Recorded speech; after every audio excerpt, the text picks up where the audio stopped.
আজ আমরা একটা খুব ক্লাসিক কিন্তু দারুণ শিক্ষণীয় গল্প নিয়ে কথা বলবো। গল্পটা এক চালাক আম বিক্রেতার আর সততার আসল দাম নিয়ে। চলুন শুরু করা যাক।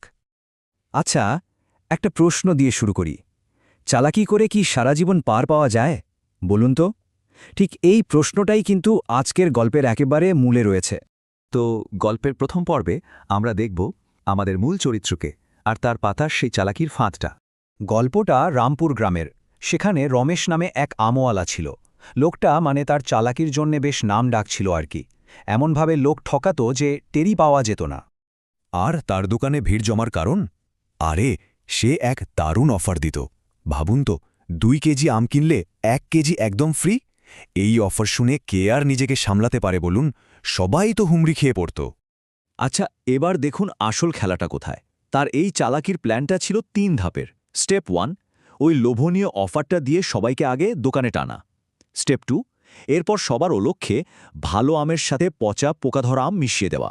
আর ফাইনাল স্টেপ, এমনভাবে ব্যাগে ভরে দেওয়া হতো যে বাড়ি গিয়ে খোলার আগে কারো বোঝার কোনো উপায় থাকত না। কিন্তু জানেন, তার স্ত্রী কিন্তু তাকে আগেই সাবধান করেছিল। বলেছিল, শোনো, অসৎ পথে আয় করা টাকা কিন্তু বেশি দিন টেকে না। এই কথাটা যেন একটা সতর্কবার্তার মতো, তাই না? সামনে কি হতে চলেছে তার একটা ইঙ্গিত। কথাই তো আছে, পাপ কখনো বাপকে ছাড়ে না, আর মিথ্যার পা তো আরও ছোট। চলুন এবার গল্পের দ্বিতীয় পর্বে যাই আর দেখি কিভাবে রমেশের এই চালাকিটা ধরা পড়তে শুরু করে। ঠিক তার পরের দিনই সমস্যা শুরু। একজন এসে একটু ইতস্তত করে বলেই ফেলল, রমেশ ভাই, কালকের আমগুলো ঠিক জমল না কিন্তু। এরপর তো অভিযোগের বন্যা বয়ে গেল। মানুষের রাগ বাড়তে শুরু করল। একজন তো রীতিমতো চেঁচিয়ে বলল, এ কি আম দিয়েছ তুমি?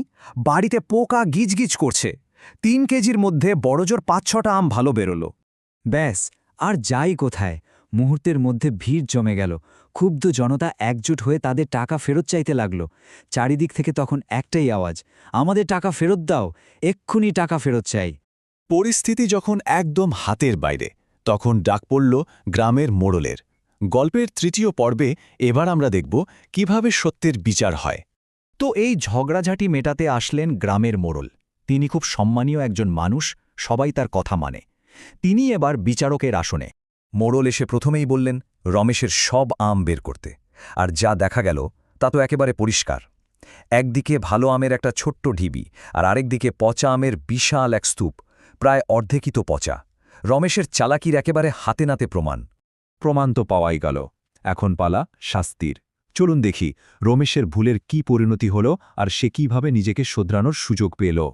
মোড়লের বিচার ছিল একদম সোজাসাপটা। 2টো শাস্তি। 1, যাদের ঠকানো হয়েছে তাদের প্রত্যেকে টাকা ফেরত দিতে হবে। আর 2, যতদিন না ও সৎপথে ব্যবসা শুরু করছে, গ্রামের কেউ ওর দোকান মারাবে না, মানে কমপ্লিট বয়কট। এইবার রমেশের হুঁশ ফেরল। ও বুঝতে পারল কত বড় ভুল করে ফেলেছে। একেবারে ভেঙে পড়ে বলল, আমি ভুল করেছি, আমার সব শেষ হয়ে গেল। কিন্তু না, গল্পটা এখানে শেষ নয়। আসল পরীক্ষা তো এবার শুরু। চলুন দেখি এই হারানো বিশ্বাসটা রমেশ কিভাবে আবার ফিরে পায়। তো নিজেকে বদলানোর জন্য রমেশ সবার আগে সবার কাছে গিয়ে ক্ষমা চাইল। আর তারপর সে একদম তাজা মিষ্টি আম সবাইকে বিনামূল্যে দিতে শুরু করল। এটাই ছিল বিশ্বাস ফিরে পাওয়ার পথে তার প্রথম ধাপ। আর তারই চেষ্টায় কাজও হতে শুরু করল। একজন গ্রামবাসী তো ফ্রি আম খেয়ে অবাক হয়ে বলেই ফেলল, আরে, এই আমটা তো আসলেই মিষ্টি।